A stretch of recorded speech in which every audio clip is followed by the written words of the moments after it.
Mas.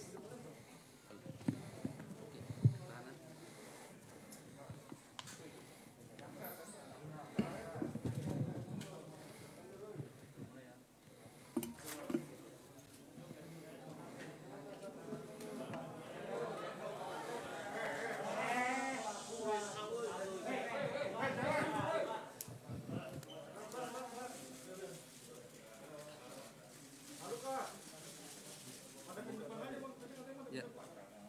Oke. Oke. Sudah dimulai? Sudah. Bismillahirrahmanirrahim. Assalamualaikum warahmatullahi wabarakatuh.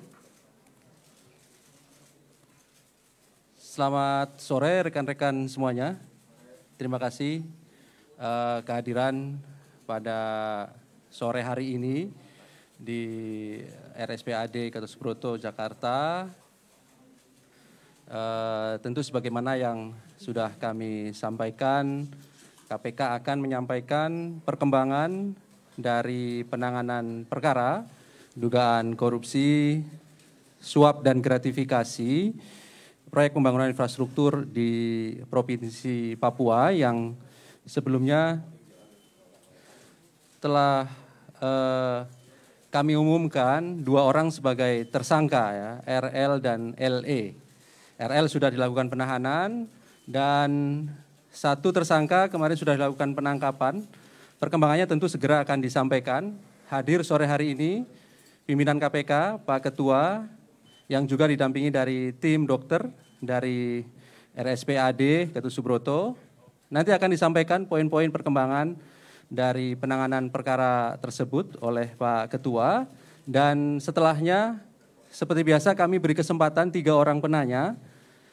Kami fokuskan, kami berharap teman-teman nanti fokus pertanyaan terkait dengan perkara ini, ya. 3 orang silahkan sebutkan nama dan dari mana medianya serta pertanyaannya. Saya kira itu ya teman-teman. Baik, kami silahkan Pak Ketua untuk menyampaikan poin-poin perkembangan dari perkara dimaksud. Kami silahkan Pak.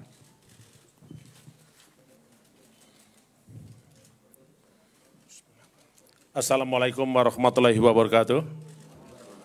Selamat sore, salam sejahtera untuk kita semua. Om Swastiastu, Salam, Namo Buddhaya, Salam Kebajikan. Yang saya hormati Bapak Kepala Rumah Sakit Nasional Dental TNI Budi, beserta tim kedokteran dari Rumah Sakit RSPAD,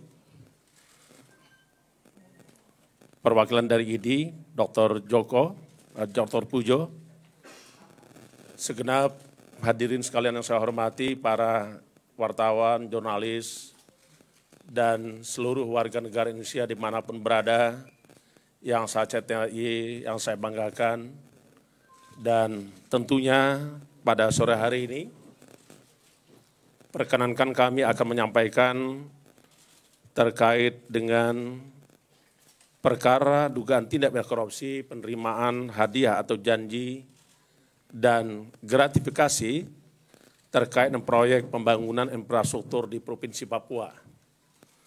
Selengkapnya akan kami sampaikan sebagai berikut. Hari ini kami akan menyampaikan lengkap dan tentu dalam perkara dugaan penerimaan hadiah atau janji dan gratifikasi terkait dengan proyek pembangunan infrastruktur di Provinsi Papua. Dalam perkara tersebut, KPK telah menyampaikan bahwa ada 2 orang tersangka, antara lain pertama adalah RL, swasta, Direktur PT TBP. Yang kedua adalah LE, Gubernur Papua periode 2013-2018 dan periode 2018-2023. Adapun kemarin tentu rekan-rekan mengikuti pemberitaan dan hari ini kami akan sampaikan selengkapnya sebagai berikut. Pada hari Selasa tanggal 10 Januari 2023, sekira pukul 12:30 waktu Indonesia Timur, tim penyidik mendapat informasi terkait dengan keberadaan tersangka LE yang sedang berada di salah satu rumah makan di kota Jayapura. Selanjutnya tim penyidik langsung bergerak melakukan penangkapan.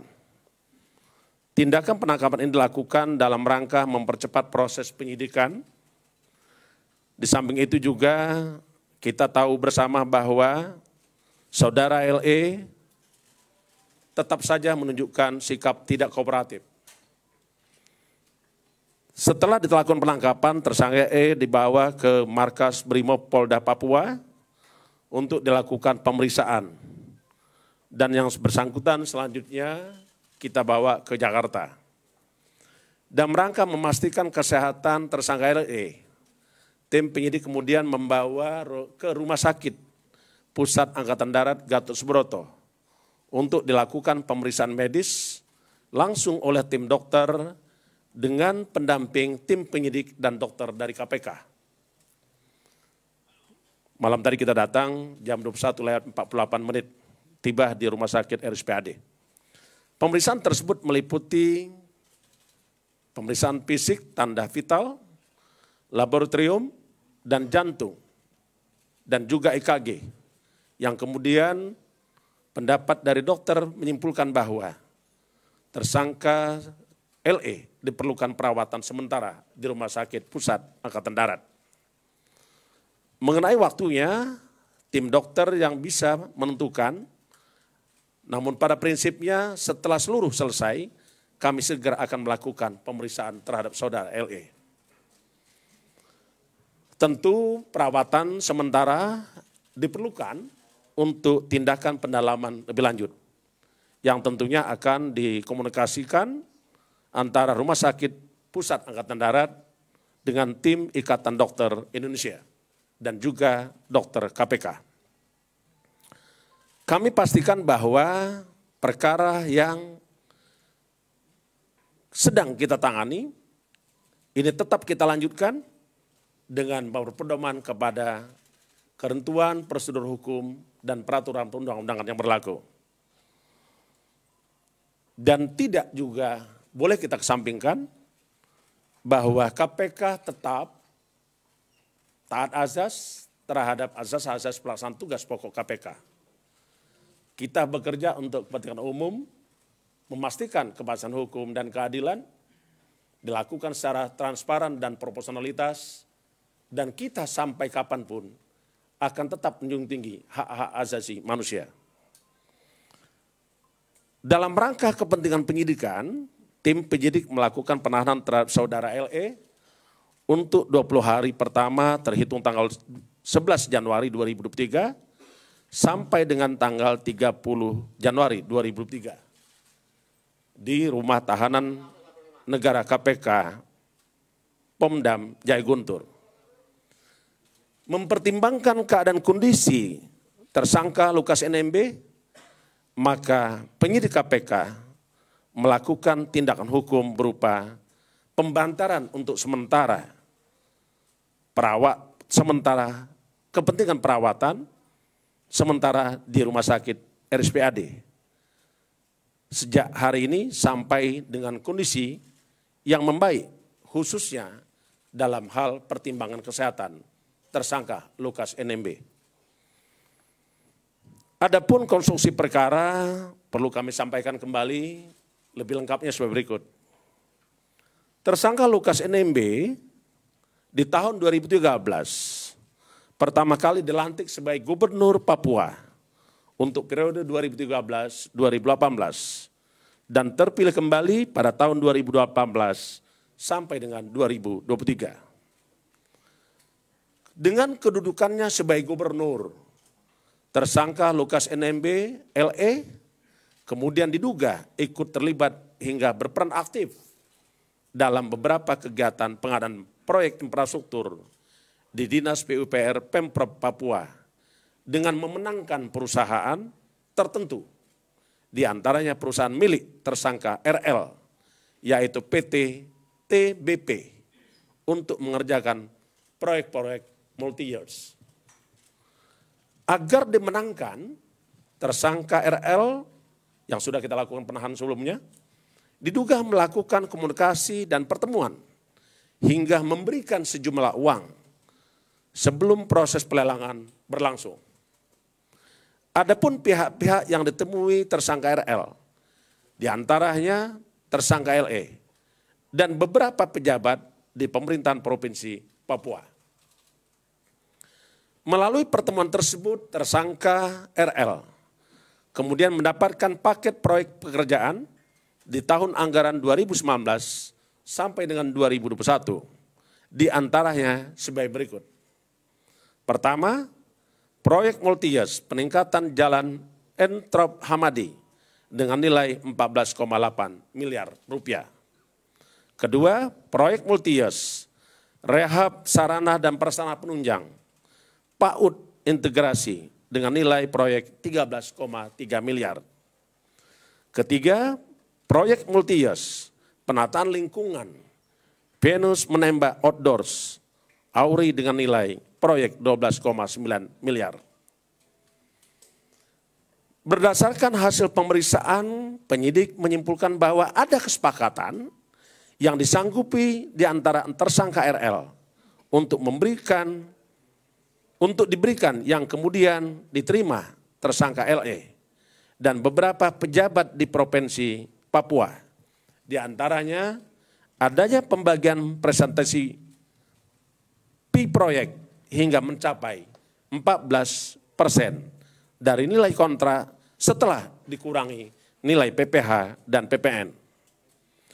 Sebelum maupun setelah terpilih untuk mengerjakan proyek dimaksud, tersangka LE diduga telah menerima uang dari RL sebesar 1 miliar rupiah.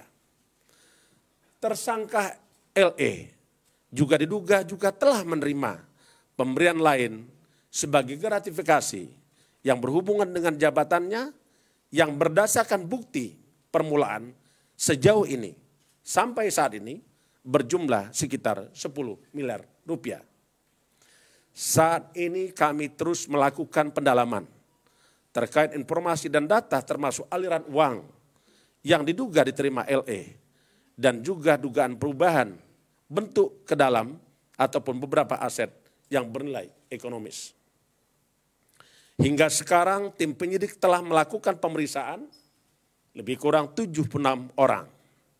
Kami pun telah melakukan penggeledahan lebih kurang 6 tempat daerah yang kami lakukan di tempat yang tersebar di Papua, di Jakarta, Sukabumi, Bogor, Tangerang, Batam. Dan KPK juga telah melakukan penyitaan aset antara lain berupa emas batangan, perhiasan emas dan kendaraan mewah dengan nilai sekitar 4,5 miliar rupiah. Di samping itu, KPK telah memblokir rekening dengan nilai 76,2 miliar. Berdasarkan alat bukti, maka patut disangkakan tersangka telah disangkakan melanggar pasal 12 huruf A atau huruf B atau pasal 11 dan pasal 12B besar Undang-Undang 31 tahun 1999 tentang pemberantasan tindak pidana korupsi sebagaimana telah diubah dengan Undang-Undang nomor 20 tahun 2021 tentang perubahan atas Undang-Undang 31 tahun 1999 tentang pemberantasan tindak pidana korupsi. Kami sungguh prihatin kondisi masih saja sering terjadi korupsi khusus dilakukan oleh kepala daerah. KPK tidak akan pernah berhenti untuk melakukan upaya-upaya membersihkan Indonesia dari praktek korupsi. Pada kesempatan ini pun kami segenap insan KPK dan seluruh rakyat Indonesia menyampaikan ucapan terima kasih kepada seluruh tokoh masyarakat, tokoh agama, anak-anak bangsa, khususnya kawan-kawan, rekan-rekan se-Indonesia yang telah memberikan dukungan kepada KPK di dalam menyelesaikan beberapa perkara tindak pidana korupsi, termasuk tindak pidana korupsi yang dilakukan oleh Lukas NMB atau LE, beserta juga pejabat yang lainnya. Kami dalam kesempatan ini menyampaikan ucapan terima kasih tak terhingga atas sinergi Kepolisian Republik Indonesia, TNI, Badan Intelijen Negara, seluruh tokoh masyarakat atau agama, tokoh pemuda se-Papua, sehingga kita mampu menyelesaikan persoalan-persoalan kebangsaan. Salah satu diantaranya adalah korupsi. Mari bersama KPK untuk membersihkan negeri ini dari praktek korupsi. Kami sungguh berharap kepada rekan-rekan saya, sesama anak bangsa dari Papua, mari kita tatap masa depan Papua yang lebih sejahtera, cerdas, dan jauh dari praktek korupsi. Kalau tidak sekarang, kapan lagi kita mewujudkan Indonesia yang sejahtera, Indonesia yang maju, Indonesia yang sejahtera, dan Indonesia yang membanggakan seluruh rakyat Indonesia. Tetaplah jaga suasana damai di tanah Papua. Mari kita bersatu memberantas korupsi, menatap bangsa Indonesia yang lebih maju, sejahtera, cerdas, sebagaimana tujuan nasional kita. Saya kira demikian yang kami ingin sampaikan. Kami ingin mengajak rekan-rekan semua, rekan-rekan media, bahwa hari ini kami sudah sampaikan terkait dengan perkembangan penanganan perkara tindak pidana korupsi berupa suap dan gratifikasi, penerimaan hadiah atau janji yang dilakukan oleh tersangka LE di Papua. Dukung terus KPK, mari bersama KPK membersihkan negeri ini dari praktek korupsi. Sekian, terima kasih. Saya akhiri, wassalamualaikum warahmatullahi wabarakatuh. Om Santi Santi Om, Salam, Rahayu.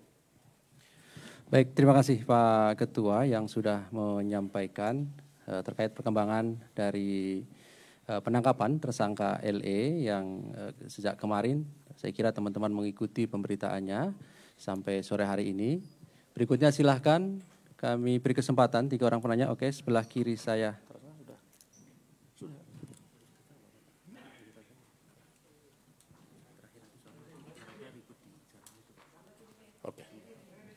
Oke, sebentar ya, sebentar. Satu, yang oke 2, sini 1 ya, 3. Kami silahkan. Ini kan Pak Lukas NMB mintanya dirawat di Singapura. Nah, apakah KPK akan mengabulkannya atau KPK maupun dokter di RSPAD ini menilai nggak perlu ke Singapura karena bisa ditangani di sini. Terus yang kedua, kemarin kan disebut bahwa Pak Lukas NMB ini ditangkap karena mencoba atau terindikasi mau pergi ke luar negeri. Nah, kalau iya, apakah ada pihak yang membantu Pak Lukas ini? Karena kan kalau dilihat, nggak mungkin dia jalan sendiri, dan kalau ada yang membantu itu kan bisa masuk ke perintangan penyidikan, seperti itu. Berikutnya silakan Mas Yogi ya. Ya, silakan Mas. Ya, terima kasih Pak Firly. Izin soal pengembangan kasusnya kan waktu itu di kongres sebelumnya di tersangka Laka ya, itu kan RL itu kan mengatakan bahwa ada beberapa pejabat di Pemprov yang juga menerima suap. Nah itu apakah akan dikembangkan ke sana Pak Firly? Kemudian juga tadi juga sama dengan Chandra, yaitu kan kabarnya mau ke Tolikara ya. Di sana basisnya Pak Lukas dan kabarnya kan juga akan ke luar negeri. Apakah memang seperti itu atau bagaimana? Mungkin boleh diceritakan detik-detik penangkapannya itu seperti apa ya Pak Firly? Ya. Karena kan di kafenya katanya lagi makan terus ditangkap papeda ya, terus ditangkap gitu. Kemudian soal dulu kan Pak Mahfud juga mengungkap soal adanya sekitar 560 miliar itu ya. Apakah juga itu masuk dalam kasus ini termasuk juga judi kasinonya, dan apakah kalau memang tidak apakah itu akan dikembangkan untuk diselidiki? Terima kasih. Oke. Silakan terakhir nih Mas Hedi ya. Langsung aja mungkin Pak. Ya. Silakan. Saya Hedi dari Kumparan, Mas Ali. Ini mau menyambung tadi pertanyaan teman-teman sih soal cerita pas penangkapan itu. Tadi Pak Mahfud juga menceritakan soal bahkan ada yang catering itu proses penangkapannya, soal dugaan dia kabur ke luar negeri itu Pak Ali, Pak Ketua. Soal apakah benar dia hendak ke Tolikara atau bagaimana? Ya. Itu saya sih. Itu aja ya. Satu lagi dong Pak Ali. Izin Pak. Terkait teknis penyidikan mungkin ya, karena kita tahu kalau saya pernah ikuti tahun lalu di salah satu kontrak Pak Lukas kan untuk bicaranya sulit ya, dan membutuhkan semacam penerjemah kayak gitu. Terus dalam teknis penyidikannya pemeriksaannya bagaimana? Apakah dibantu penerjemah dan apakah itu maksudnya secara hukum diperbolehkan? Ya. Barangkali itu jadi pertanyaan publik juga. Baik Mas ya. Baik Mas, dari mana Mas?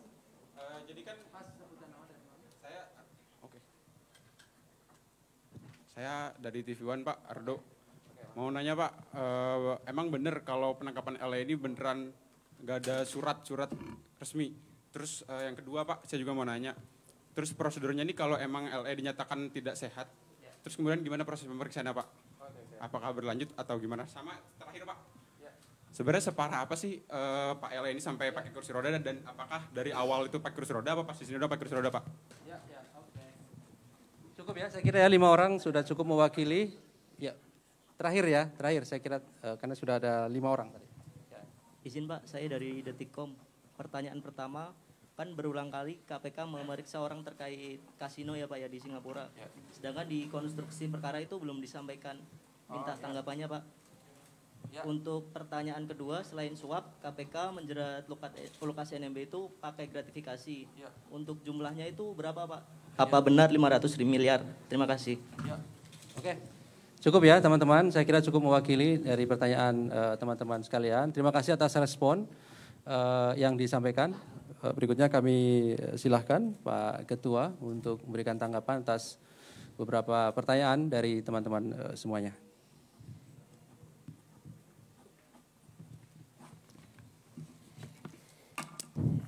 Baik, terima kasih. Saya kira tadi ada beberapa respon dari rekan-rekan media dan tentu itu adalah mewakili seluruh rakyat Indonesia.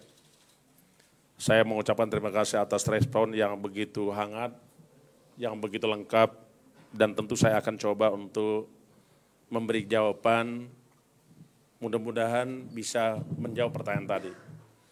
Yang pertama terkait dengan penangkapan. Lukas NMB yang ditangkap di Jayapura, di rumah makan SG, dekat bandara. Dan itu kita mendapatkan setiap informasi tentang keberadaan LE. Setiap informasi yang disampaikan kepada KPK tentulah kita tindak lanjuti dan kita cek kebenarannya. Informasi bahwa yang bersangkutan akan meninggalkan Jayapura itu kita terima dan akan menggunakan pesawat udara menuju tadi yang disebut ada informasi yang kita terima akan menuju ke Tolikara atau Mamit. Beberapa waktu yang lalu juga kita pernah juga mendengar informasi bahwa saudara LE juga akan meninggalkan Indonesia. Semua yang kita tampung. Dan tentu kita melakukan tindakan penangkapan di dalam rangka untuk kepentingan penyidikan, penuntutan, dan peradilan. Dengan tetap mengikuti, mempedomani hukum dan peraturan perundang-undangan. Termasuk juga azas-azas hukum pidana dan juga azas-azas pelaksanaan tugas pokok KPK. Itu kita junjung tinggi. Dan itu kita buktikan. Sejak awal saya katakan penegakan hukum itu harus menghormati hukum itu sendiri. Penegakan terhadap hukum itu tidak boleh melanggar hukum. Dan juga tidak boleh melanggar HAM. Dan itu kami wujudkan setelah kita lakukan penangkapan, langsung kita bawa ke RSPAD. Dan itu sesuai dengan kesepakatan rapat kita beberapa waktu lalu. Karena sesungguhnya keselamatan jiwa manusia adalah hukum tertinggi. Kita paham salah satu filsuf mengatakan salus populi suprema lex esto. Keselamatan jiwa masyarakat adalah hukum tertinggi. Itulah yang tetap dipegang oleh KPK. Yang kedua, tadi ada pertanyaan terkait dengan rencana pengobatan ke Singapura. Saya tidak berandai-andai kalau Pak Lukas ingin berobat ke Singapura. Karena sampai hari ini saya masih meyakini bahwa kemampuan profesional dokter kita, fasilitas rumah sakit kita sudah cukup dan memadai. Yang berikutnya terkait dengan pelaku lain. Kita ingat bahwa konsep apa yang disebut dengan tersangka. Tersangka adalah seseorang yang karena perbuatannya dan atau keadaannya berdasarkan bukti permulaan patut diduga sebagai pelaku tindak pidana. Itulah yang dipegang oleh KPK. Sehingga kita tidak pernah seolah-olah mengatakan orang tersangka. Kita pastikan bahwa KPK tidak akan pernah mentersangkakan seseorang kecuali karena perbuatannya dan atau keadaannya berdasarkan bukti permulaan cukup patut diduga selaku tindak pidana. Tentu informasi siapa saja pelakunya itu akan kita lakukan pendalaman dalam proses penyelidikan maupun penyidikan. Karena sesungguhnya penyelidikan adalah serangkaian tindakan penyelidik untuk menemukan suatu peristiwa guna kepentingan penyidikan. Begitu juga penyidikan adalah serangkaian tindakan penyidik berdasarkan undang-undang dan hukum acara dan merangka menemukan, mencari keterangan dan bukti-bukti. Dan dengan bukti-bukti itu akan membuat terangnya suatu peristiwa pidana dan menemukan tersangka. Jadi tolong bersabar dulu ya, tersangka lainnya. Bapak, Ibu-ibu sekalian yang kami hormati, saya juga ingin merespon tentang terkait dengan apakah ada dugaan berangkat ke luar negeri.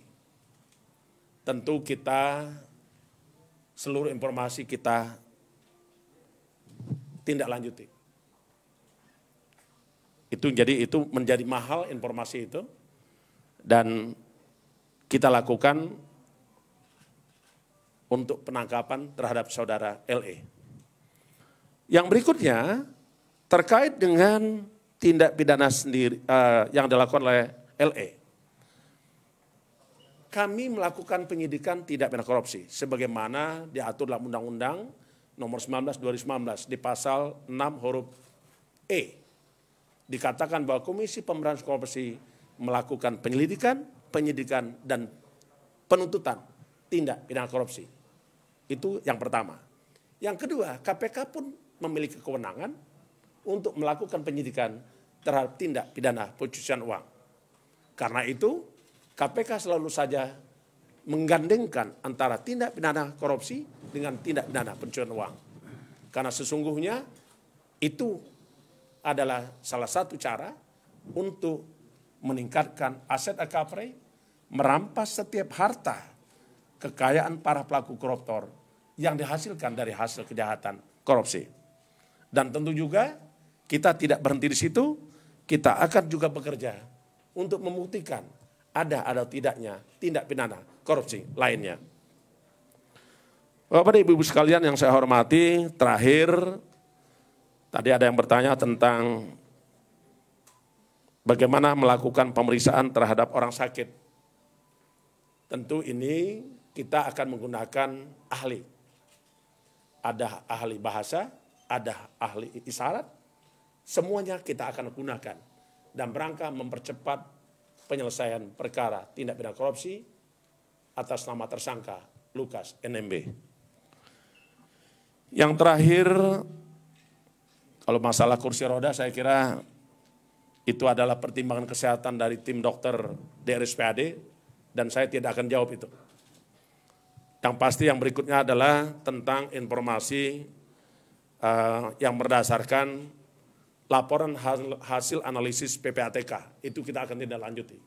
Tadi yang menyebut bagaimana dengan tindak pidana uang yang beredar digunakan oleh LE di kasino, ada yang lain, itu kita semua informasi akan kita pakai dan merangka penyelesaian perkara tindak pidana korupsi yang dilakukan oleh tersangka LE.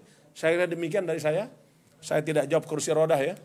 Nanti kalau saya jawab kursi roda, loh kok kapan Ketua KPK tahu tentang kursi roda? Ya. Apa? Update kesehatannya, Pak. Update kesehatannya polisi. Mungkin Pak Dokter mungkin bisa sebentar. Ya, saya kembalikan. Pak Udin, Ya. poin garis besarnya. Ya. Ya, oh ya, sebentar. Apa? Surat penangkapan pasti. Ya. Saya kira rekan-rekan sudah sangat tahu apa yang dimaksud dengan penangkapan. Satu. Kedua, kapan itu penangkapan dilakukan? Karena setiap penyelidik, seketika mengetahui bahwa seseorang itu telah melakukan suatu peristiwa pidana, maka wajib bagi dia untuk melakukan penangkapan. Setiap warga negara tahu tentang pelaku tindak pidana, punya hak untuk melakukan penangkapan, selanjutnya diserahkan kepada penyidik. Oke? Terima kasih. Cukup. Silakan Pak. Terima kasih. Tadi malam Tuan LE masuk di Pavilion Kartika RSPAD Gatot Subroto pukul 21.48. Kemudian tim dokter memeriksa Tuan LE dan mendapatkan adanya kondisi kesehatan yang perlu penanganan dan juga tindak lanjut untuk Tuan LE. Dan saat ini kami memperoleh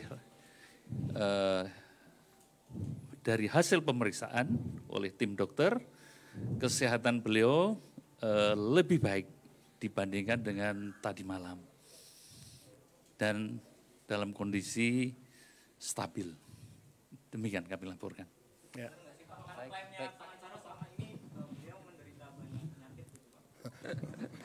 Baik, terima kasih Mas Niam ya.